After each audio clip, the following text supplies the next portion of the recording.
Welcome to the Hub Podcast. I am your host, Cheney Passer. With me is, Cozy Courtney. Christmas theme. I feel extra cozy today. I like it. You look cozy. I'm just going to start wearing the blanket over top of me. So it just sits next to me and I'm like, oh, I'm so freezing. I wish I could put the blanket on top of me. Yeah. I'm like, just do it. So today we are going to be talking about how to build out your butt. Build out the glutes. Which was my sole purpose working out for so long. Mm-hmm. So we're just trying to give you some tips, some programming, some exercises that you might not be doing right now. And yeah, like I said, little tips. Yeah, and just other things to think about, and just maybe different directions that you haven't thought of, and I don't know, just anything.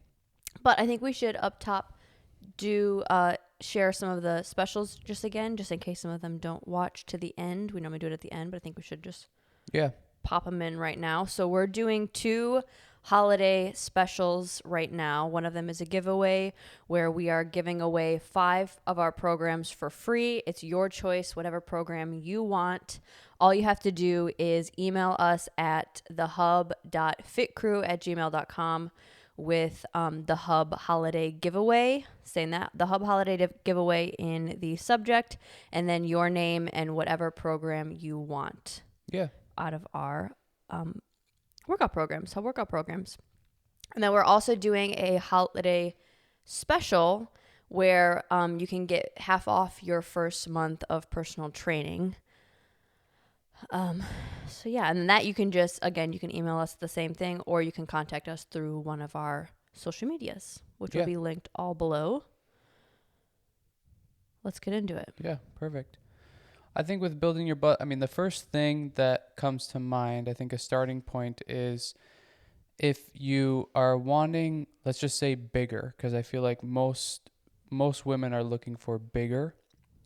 Would you say? Which is so new, that's so new age in fitness to want the big hips, the big curves, and having your butt be very prominent rather than just I feel like in the 80s and 90s it was just skinny. Mm-hmm. I want to get rid of my butt. That they were trying to figure out ways to get rid of it, and not I wanted it to be the biggest part of my body. So I think most women are wanting bigger now, which to do that, your butt is it's a muscle just like anything else. Your glutes are muscles and fat and all, the same thing that's in your bicep and everything else. So if you're wanting it to get bigger, resistance training is the way to go. And also, to get more specific with it, if you're wanting bigger, you're going to have to be pushing weight, a lot of weight. So if you're wanting things to grow in size, typically what you're going to do then is you're going to put more weight onto it and kind of lower repetitions. You're going to be sitting more at, maybe 5 to 10 and really pushing the weight. The more weight you can push, the better. That's what's going to have it grow in size.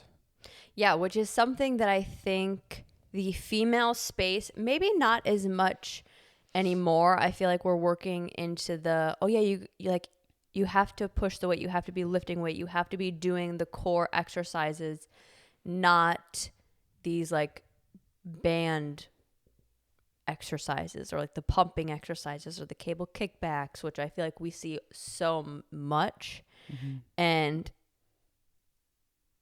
it's there's so many more bang for your buck exercises, especially with growing the glutes, because there are some awesome, I feel like for the glutes and the lower body, there are more compound lifts that you can do than upper body gets, if that makes sense.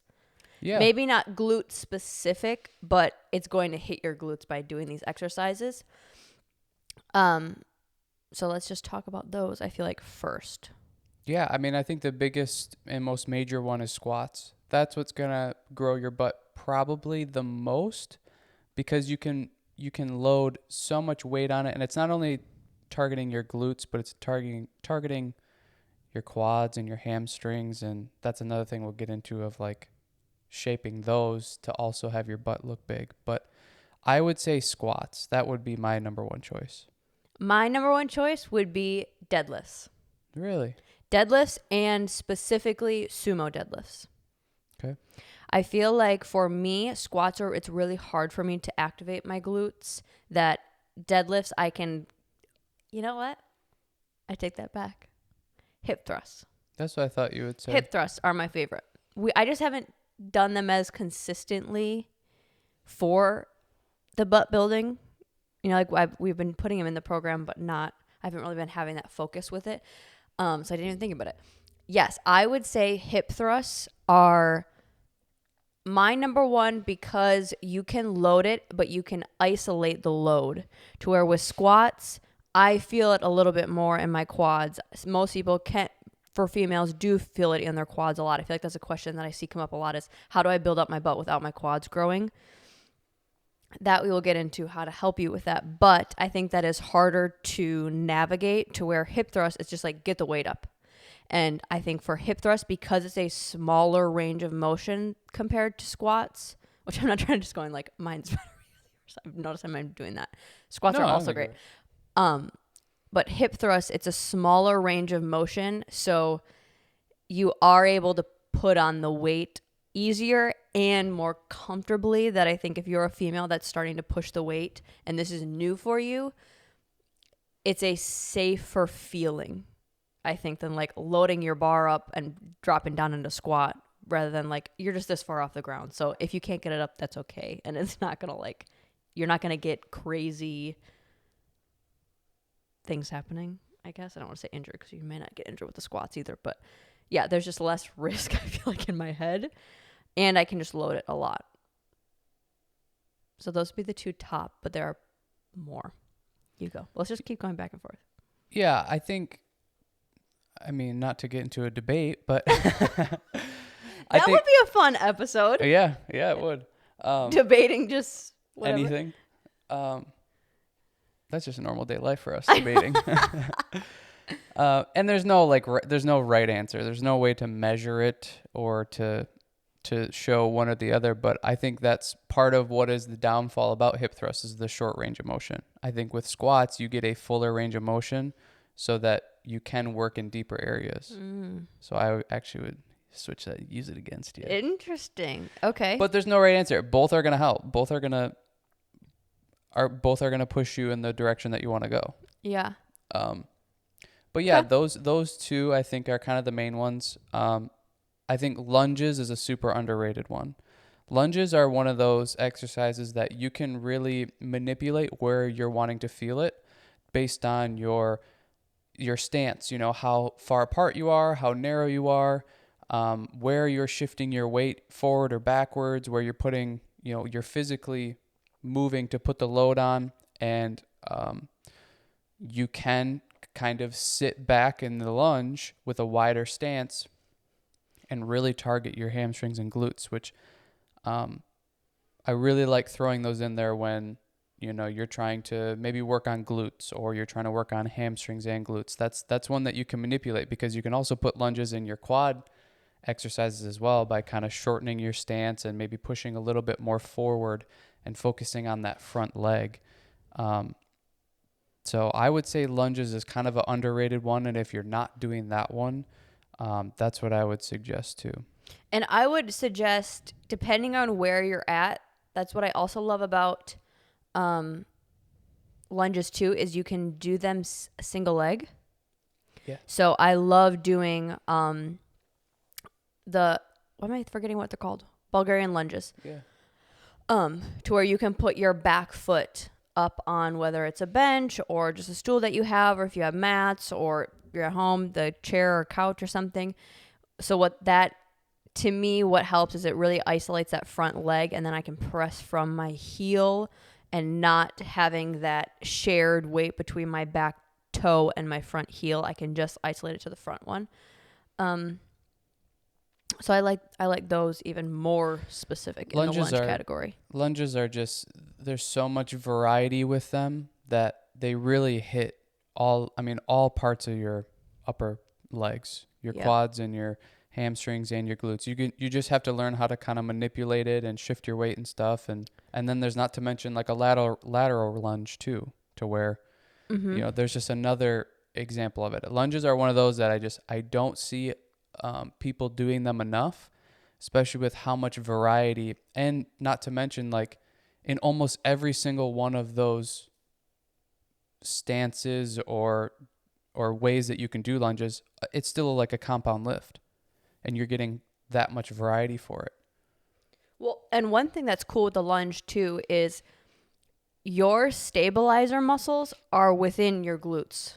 Like 90% of your stabilizer muscles for your lower half are in your glutes. So if you're doing something like a lunge where you're switching your stance, or you're maybe doing walking lunges, you're firing those stabilization muscles that you don't have to work as much in maybe just in a squat or a deadlift where your feet are planted, that those are going to grow out your glutes as well, because those are firing a little bit stronger than they maybe would in other movements.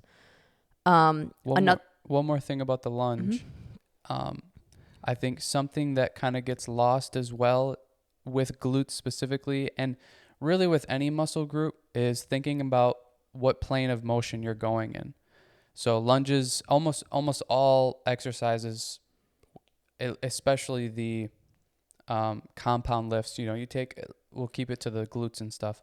Squats, deadlifts, straight leg deadlifts, lunges, they all kind of are going forward and back, or you're just kind of stationary going up and down, to where adding in like a lateral movement, to where like a lateral lunge, that's going to give you a different stimulus. It's going to work a different plane of motion, different muscles. So that's something that I would suggest as well. And just again, why I love the lunges. Lunges might be my number one, Yeah. number one, just because of the variety. You're talking yourself into it. I And you're know. like, you know what? Actually, lunges are my favorite. Yeah, exactly. That, you hit that different plane of motion rather than just like hip thrust and squat. It's all kind of doing the same thing. Lateral lunge, you're starting to build out more of the roundedness or the sides. That can be missing a lot of the time too. My next one would be deadlifts. All deadlifts Just are regular? well, I have to say all types. You have just like the regular. What's like the conventional one called? There's a name that some people use. I don't hear it very often. Is it Romanian, or is that straight leg? Gosh, I'm not sure. Because I feel like some, depending on what fitness world you're in, they call it different things. Dance always had stuff like that too. But just the regular conventional deadlift, straight leg deadlift is going to hit a little bit more of your hamstring, which also, if you think of the shape of your glutes, what's also going to make the shape of your butt look better is the whole backside of your body to look better, especially your hamstrings. So if your hamstrings are tight and you have that nice curve where it tucks under your butt, which I do not have, that is going to just make that other shape look better. So also I would say focus on the rest of your legs, because if the rest of your legs look nice, that is just an extension of it.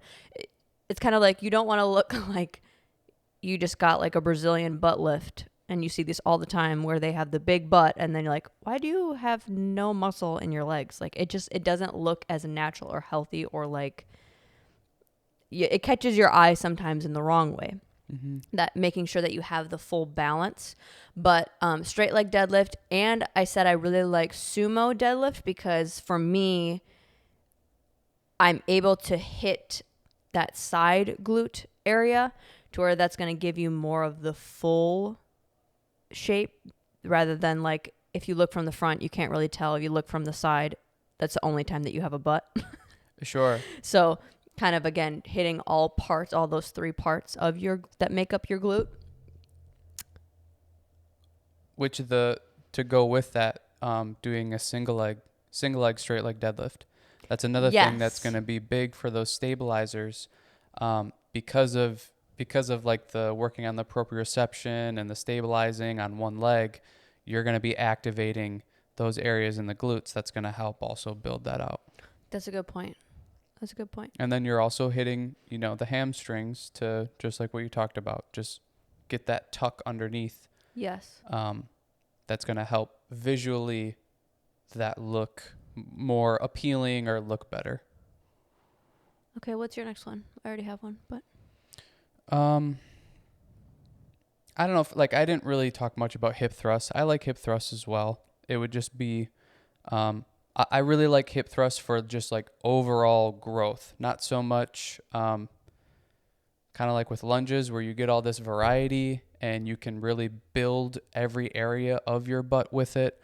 But hip thrusts are the ones that you're typically going to be able to do the most weight with, which, like what I said at the beginning, is that's what's going to help build the size of your butt. That hip thrusts are the ones that you can put a ton of weight on, so you can really get that kind of like explosion there. I'm surprised you say like deadlifts. I've never really thought of them as adding to, my glutes or my butt that much. I've always thought of it as just like a full body exercise that I'm just activating everything that I can. But I think like with almost all of these, kind of like what I said about lunges, you can really manipulate where you're wanting to feel things. That I could definitely see using deadlifts as a way to build your butt. Regular one, conventional deadlifts, not even like straight leg deadlift or sumo deadlift, like a conventional, even there you can. Yeah, like if I had to choose between squats or deadlifts, I would choose deadlifts every time. Oh, see, Like I I totally wouldn't disagree. suggest this, but I would completely take out squats for that reason. I would keep in squats for other reasons of, functionality and kind of just a full body movement. But if I was going to work with somebody, like I just want to build my butt, or for me, knowing me, I would take out deadlift or I would take out squats. Oh, I think that's a very bad choice. It builds my quads, so which is what I need to. I need to build out more of my other parts of my leg. That's probably why my glutes, kind of reach a peak. But yeah, like deadlifts, I can just isolate it and feel it so much more, and feel it as in like I know how to activate it and add tension within the lift, to where squats, I haven't made that connection yet. Which I think, and I know it's something that you do, but I think it's a good point to bring up of typically when something like this happens, that said person starts to go away from that exercise then because they're not getting what they want out of it. Where I know with you have been working on your squat to try to get that activation for, years. Yeah. That, don't go away from it. If one of these exercises you're not really feeling it or whatever, and the other one you are, don't just do the other one, because like we've said in previous podcasts, your body is just going to adapt, and then you can't send a new stimulus to it, to where now going and learning how to activate your glutes in a squat, or if it's the opposite, you can't do it in a deadlift. Like for me, it would be a lot harder to activate my glutes in a deadlift, to where that's where I can try, in that exercise to activate, because it's a little bit of a different movement. Even just simply, it's a different load. The load is below you rather than up on your back. So don't go away from the exercise just because you don't feel it. Really try to figure out how to get that stimulus where you want it, because now you're just adding to your arsenal of how to build your butt. And then same with any other body part. Yeah, and let's get into it once we get through the exercises of possibilities of why you're not feeling it in certain areas. Squat specifically, I kind of have figured out what I need to work on for me, and it was years of like, I don't even know what's going on. But do you have another exercise? Otherwise I have one. I think just, and probably the last one for me, or last thing for me, is I think just taking those exercises and making them single leg, like the single leg straight leg deadlift, or a single leg hip thrust, or you can kind of do a single leg squat, if you have a TRX, or if you can do pistol squats. I mean, all power to you. Those are difficult, but I think taking all of those things and trying to do them single leg as well is going to help. My last exercise is a good morning. I love doing good mornings. Another one where it's a short range of motion, and it also allows you to really hinge into that backside area. Definitely one that you don't need a lot of load for until you figure it out, and then you can kind of crank the load on. Yeah, I think that one was good for me because I can isolate it so much and still have the weight on my back. That's like the one that I can have a back-loaded exercise, and I do feel it. I guess there's not really much more to say about that one, but I do like good mornings. I think we should talk about I do want to talk about just like ways to help people if like you're not feeling it, which is something that I was struggling with for a long time. And that's where priming came in for me, as well as mobility. Just even to like break down my squat. The reason I feel like I'm not feeling it in my glutes is because I'm simply not able to get into that position and stay within that position when I am like all the way through the movement. So my ankle mobility is not that great, or it can be better, so that when I go all the way down and sit at the bottom of my squat, I'm kind of forced to lean forward a little bit because I can't get my foot fully flexed and into that, I guess flexed, and my ankle fully extended, and then being able to push weight out of my heels. So, because I noticed one time when we were trying to like break it down, like figuring out my squat, we're like, okay, just try to put like shoes on with like a higher heel. And then I did that. And then I literally put high heels on, and I was able to go all the way down and be able to sit there and then press, and I was able to feel it in my glutes. So to me, that shows me like, okay, I just need to work on my ankle mobility, and then I will be able to sit back more. I'll be able to have my chest up more. I won't be doing this teeter-tottering on my way up. So that's where for me, mobility is really going to be helpful, and I'm probably guessing for most people it's going to be helpful in one way or another. And there's a lot of good tests. There was a guy on YouTube that I really liked. I think his channel is Squat University. And he has a lot of good tests that I also have a few of them in our mobility program. But just to kind of figure out like what areas you lack on and where you can then place them into your mobility sessions if you have them. And then another one is priming. Do you want to explain what priming is? Priming is kind of, I feel like typically priming is kind of like a warm-up in a sense.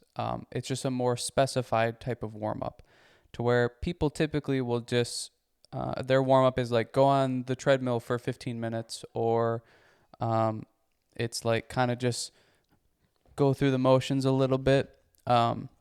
Or a lot of the time it's like my warm-up for squats is like I just put the bar on my back with a little amount of weight and kind of practice squats, to where not that any of those are bad.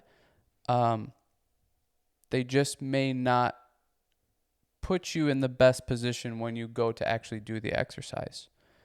It's like you can warm up the muscles and go for a jog or whatever, and you're a little bit more ready, but you maybe have not worked out the kinks to like actually get into the movement that you're wanting to do next. Yeah. Priming to me is how it related, or how it clicked for me, is you're telling your body, this is the area that I want the signal to go to. This is the area that I want to feel when I am doing the exercise. Now, that does not mean if you're doing priming for your butt, when you do squats or when you do deadlifts, your body's going, okay, we're just going to build in your butt.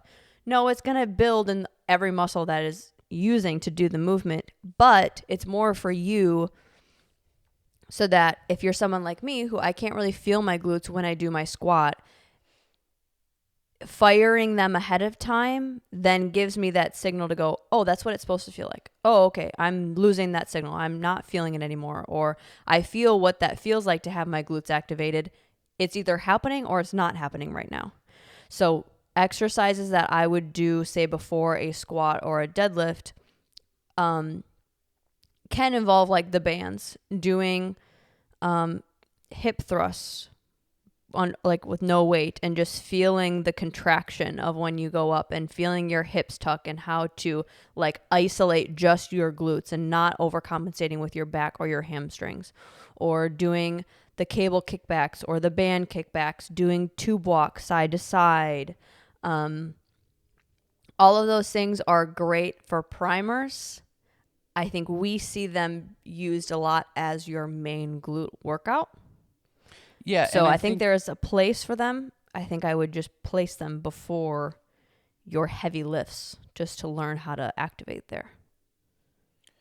yeah, those exercises I feel like are typically used in the workout. And I mean, I don't know. It's tough to tell. That's what looks appealing on social media, is those exercises and movements and stuff. So that's also part of it, of like, if you see somebody doing that for their workout on YouTube or Instagram or whatever, um, I guess I would somewhat question, is that what they're actually doing for their workouts? Because it's not really appeasing or fun to see somebody doing squats. You can't like speed it up and it looks good or whatever, to where them doing just like donkey kicks or the legs to the side or some of these other things with the ankle bands, it's more appeasing to the eye. You can make a little bit better of a Instagram video or clip or whatever. So I think people typically use that to be able to post something on social media.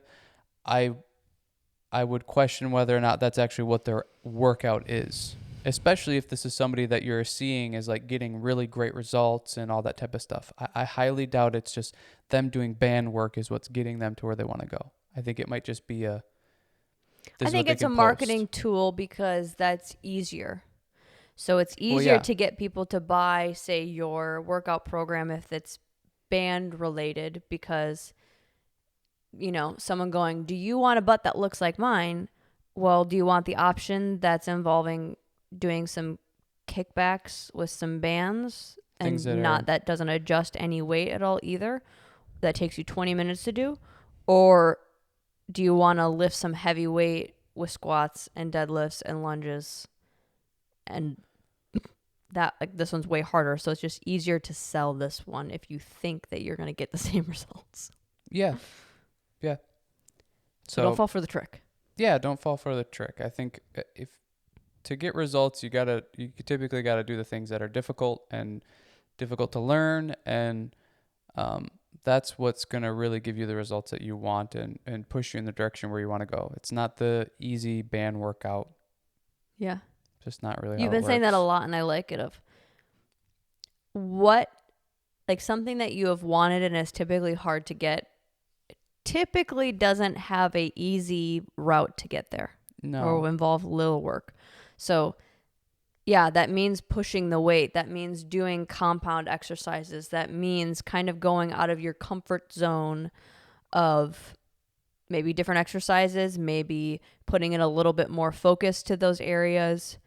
And another thing I want to bring up is, again, with you're building out this area, so that also might need to affect your calories and what you're bringing in. Yeah. That if you're eating 800 calories and then you're trying to push weight and trying to do these heavy lifts and gain to your body, you're kind of going to just be going back and forth or fighting your own insides, kind of. So it's like, feed the muscles and they will grow.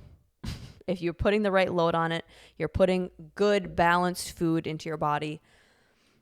Yeah, I think that's another good point. To grow that area, you have to be taking in calories. It's like anything. If you want to put on weight, you have to eat more, and you have to your input kind of has to be more than your output. You can't be burning more calories than you're taking in if you want to gain weight. There is some truth to, you'll be able to build out your butt a little bit without gaining any weight. But then if you're not, that hits a threshold, and then it's kind of done, to where then you'll have to start putting more calories into your body to then have that grow even more.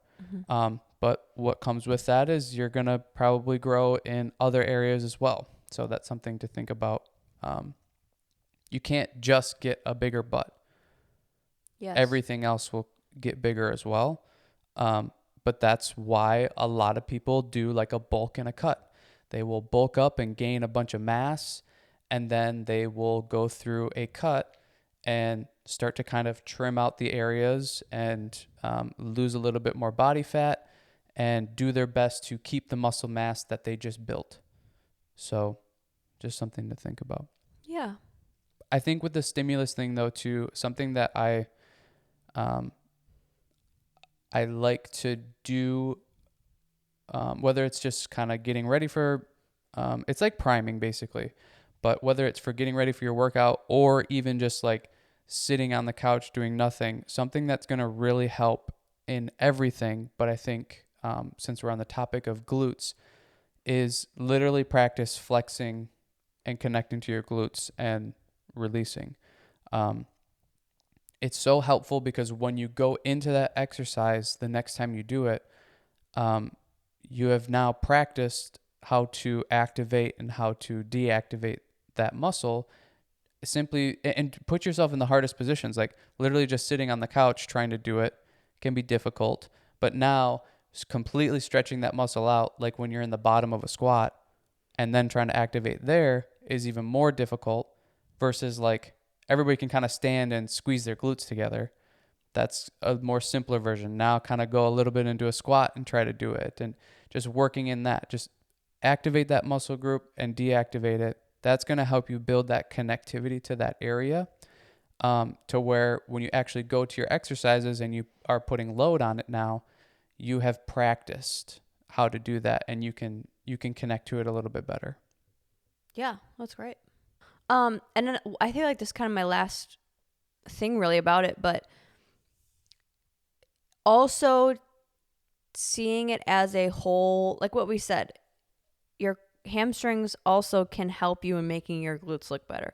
Your legs, just in general, having more shape and size can help your glutes look better. So I think for some, I remember doing this where I put so much focus on my glutes that then I kind of didn't really put as much focus on everything else, that if I strengthen everything else, that is going to help me be able to push more weight for those exercises that build your glutes. Or, for example, with deadlifts, my legs can always push more than my grip strength than can hold. So I need to work on my grip strength to be able to build my glutes.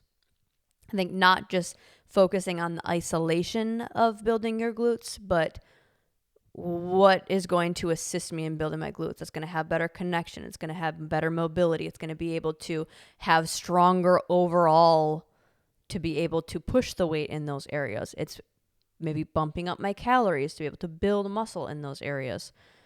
Yeah. And also it takes time. It takes a lot of, can take a lot of time. Yeah, it's a process of kind of working on it and growing and going away from it for a little while and focusing on something else and then coming back to it. Because I think that's a point that people don't understand a lot of the times is like your body typically grows all together, or it like I don't know why I thought shrinks up. It grows all together, or it kind of loses weight altogether. It's like what I said earlier. You can't just grow your butt and then nothing else happen to everything else. You know, it's like a radiation effect. You're going to be working on your glutes, but it is traveling into your hamstrings and your quads and all that. So if you're just going into the gym and just hammering glutes day after day after day, you're going to plateau pretty quickly because they're not going to adapt and they're not going to grow. And you're not working on everything else to grow. And that's where the calorie intake comes in too, is if you're wanting it to get bigger, well, there might be a situation where you're not taking in enough food to make it bigger. But there's plenty of studies that, like, you know, if you do a bicep curl in one arm and only do that one arm for months, the other arm grows a little bit as well. So it is this radiation effect that if you want your glutes to grow, you're going to have to kind of work on everything, upper body, lower body, and try to grow everything, because that's just how the body how the body works. You can't just spot, as we talk about spot reduce, you can't spot reduce or spot grow an area. Typically it all kind of goes together. You can work on making areas stronger or maybe a little bit bigger, but what your body is constantly trying to do is stay balanced and proportionate. So you can't just grow out your glutes and then your quads stay to nothing. It's gonna not grow, because your body's kind of going, well, you're not growing handle out. that. Yeah, you're not growing out your quads, or you're not growing up your upper body. We're gonna get unproportionate, so we need to shut this down and make sure this doesn't happen. So you need to think of it as, I want to grow this area, but I need to also make sure everything else is on track and going too. And that's like what I said with the, like the Brazilian butt lift thing. That's why it catches your eye as unnatural, because again, your body is trying to meet that homeostasis all the time, that if you're looking healthy and everything is balanced, your butt will then look better or more attractive or more appealing. Appealing? Ugh, that's a weird word. Yeah, just overall, like, it catches your eye in a good way. And what I said, like, say with the grip strength thing, I can only peak out in my weight so much, say with a squat, if I'm not focusing on my upper body, because now I can't hold that weight as well. Or I'm doing deadlifts. Well, my back is going to get wrecked if I'm not also working on my back strength along with my glutes, focusing on my glutes.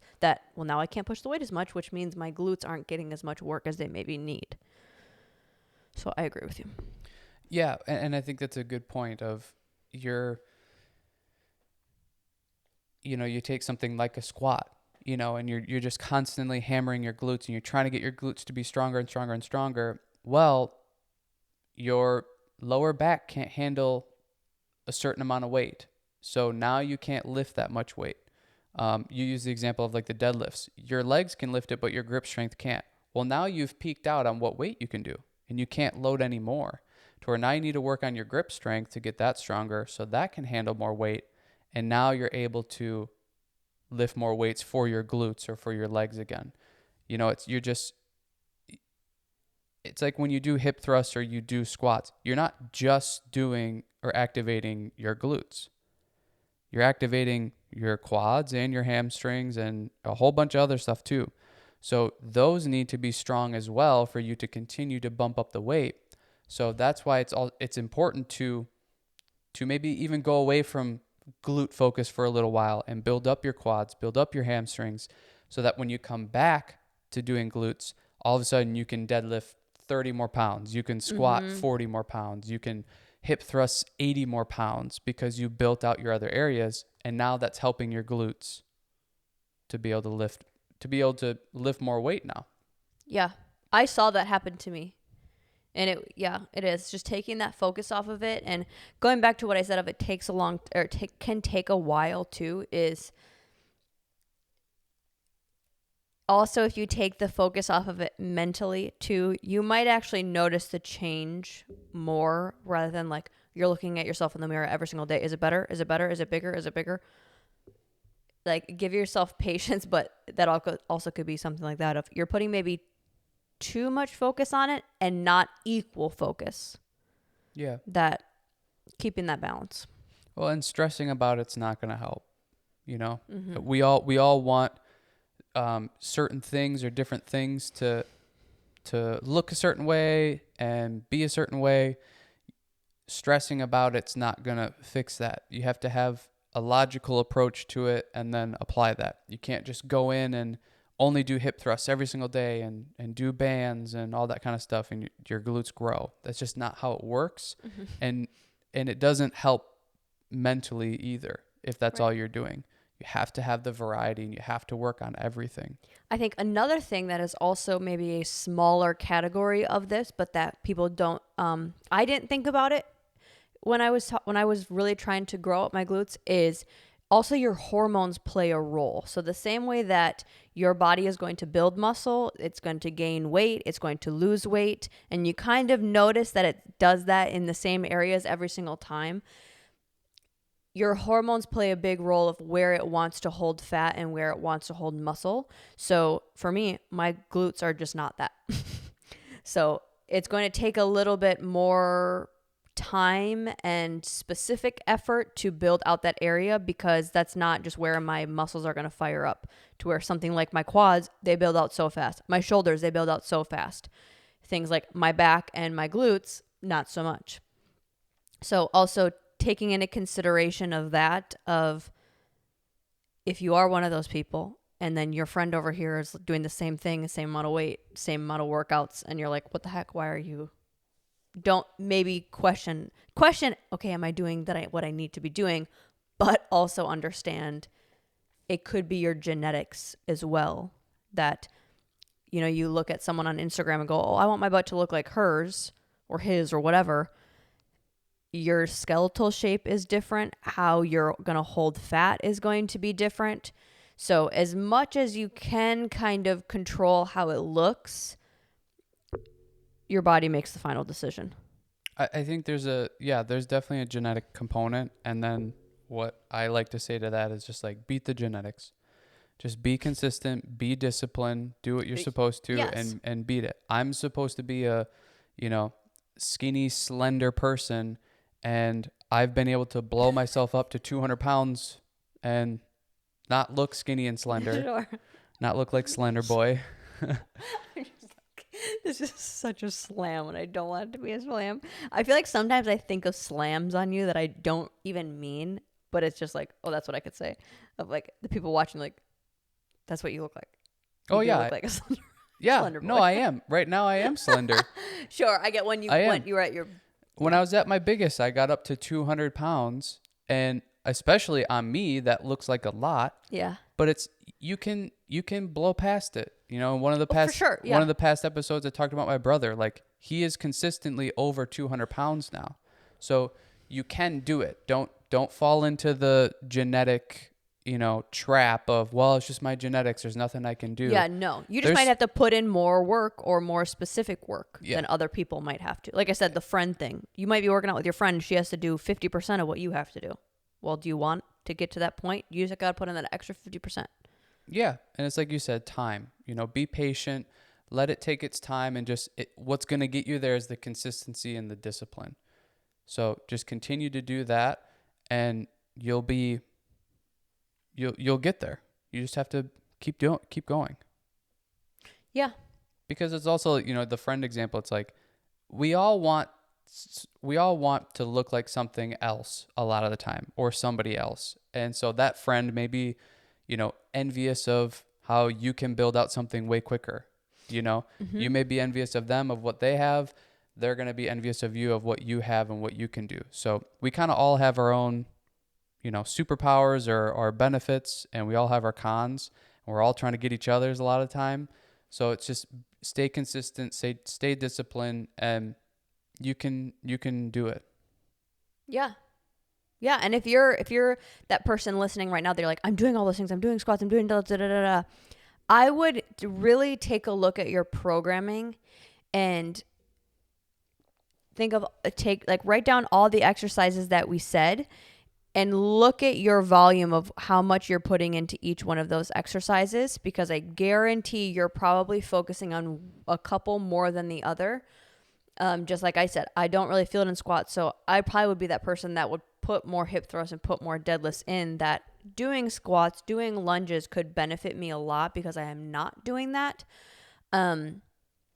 This is probably not a lot of you, but you also could be overtraining that area and neglecting other areas, like we said, so then you're not getting the full picture, which is then going to limit you in how big your glute growth can get.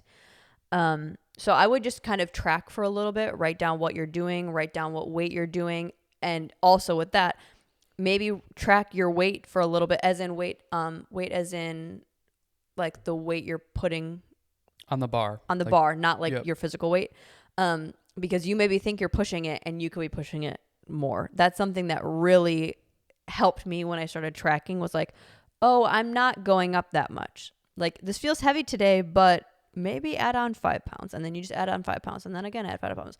That when you see it written down, there's almost a little bit more of that oomph of, I want to see that number go up. Yeah. And then you kind of go mind over matter in that moment, rather than like, well, but it still feels heavy. It's like, yeah, it's going to feel heavy. Make it feel a little bit heavier and see what you can do. Also a little, if you are that person that is doing all those exercises, something just super simple that you could just add more volume in, or simple things, is adding in those more isolated movements, like the kickbacks and like, I just rolled my eyes when I said that, like the kickbacks and all of those more, they're like isolating movements. Yeah, accessory stuff. Movements. Adding those in maybe before or after your lift. So like we're doing a deadlift, taking time to like squeeze and flex that muscle. And then doing some maybe kickbacks or little band stuff in between to keep that muscle pumped in between your workouts. I think another thing, like the trigger sessions, like we talked about a couple weeks ago. Think about how, like, your tempo for each of these two. There's obviously a programming thing. Are you pushing the weight and doing lower repetitions? Maybe switch it to where now you're doing higher repetitions and your weight is a little bit lower. So just it's kind of that. It's the idea of what you're not doing. Maybe move to that and try it. So do that with your programming. Also with the tempo of each repetition. Are you really firing that weight up and slowly letting it on the way back down? Maybe not. So it's like, if you're dropping into a squat, are you just kind of dropping to the bottom and then trying to push your way up? Or are you slowly coming down and really trying to feel and contract those muscles and then exploding back up? Just playing with those tempos. It's like what people do with bicep curls or chest press. You'll see a lot of different tempos. You're working on the eccentric phase of the lift, like the relaxation, slowing that down and really trying to feel that all the way back down. Also, when you're contracting, you get all the way to the top of your lift, kind of pausing for a second and flexing, which I think is something you brought up, like with the kickbacks or any of those exercises where you kind of hold for a second, really squeeze and try to activate, and then letting it back down. So those are kind of minor things, like playing with the tempo, and same with like rest periods and stuff. Those are a little bit more minor things, but if you're kind of doing everything else, those can be that 1%, 2% things that end up helping. Yeah. Yep.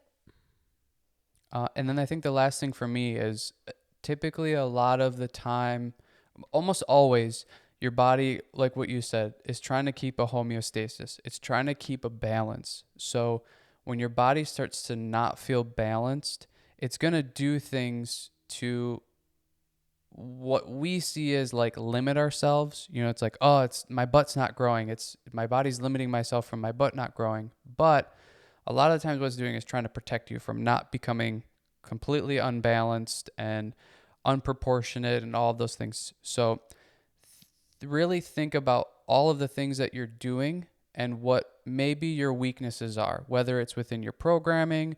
Is it you don't stretch enough, so your body's just tight, and it's not going to grow or do anything else because you're so wound up that you just need to stretch out and become more relaxed. One of the things that Arnold loved to do for his chest was pullovers, because you get this really big extension and stretch out, and then you're bringing that weight back over. But he always thought that really expanded and grew his chest to be as big as it was. So maybe thinking about stuff like that, like especially with your glutes, like, are you just constantly just flexing and activating, and not really stretching it out and trying to, it maybe is not how science works with it, but thinking about like getting and stretching, and it's like, oh, I'm going to try to really expand my butt. Like, I'm going to try to get into a 90-90 and really stretch this out. And, I don't feel like I have the width to it. So just doing stretches that feel like it's building a width to it. You know, it was kind of maybe a psychological thing that Arnold did of stretching out his chest like that with the pullovers. But maybe it also worked. That's kind of the thing. So, you know, try those things. If you're feeling like you're getting limited, think about, okay, what am I unbalanced? What am I not doing? Yeah, what am I not doing? And is my body completely unbalanced? Where can I create more balance? Because I think that's what's going to end up kind of breaking those barriers and those plateaus for you. I love it. Makes you want to go to hip thrusts. Yeah. Yeah. So we'll be posting some more videos like this, just kind of isolated topics and pretty much just getting into the specifics of certain exercises or body parts. We like doing that. We like to be very intricate about how we work out and how we program, and kind of nitpicking our body in a positive way of, we want this to look better, we want to build this out. And that to us is fun, of being able to kind of customize your body in that way. So we're just going to give you some more tools and tips to make that more fun and easeful and more effective for you. Yeah. Like and subscribe to our YouTube channel. We're going to be trying to post more how-to videos as well on how to do certain exercises and stuff like that. Go check out our Facebook page, The Hub Fitness, our Instagram at @thehub_fitness. Email us whenever and whatever you want, thehub.fitcrew@gmail.com, and take advantage of the giveaway and the sale on the personal training. You know, every time you say the like and subscribe, I want us to do like a like, subscribe, ring the bell. I don't. Every time you do it, it's just so fast. I'm like, I want it to be like, da-da-da, da-da-da, da-da-da. I'll just do it myself. Like, subscribe. This is getting cut. Okay.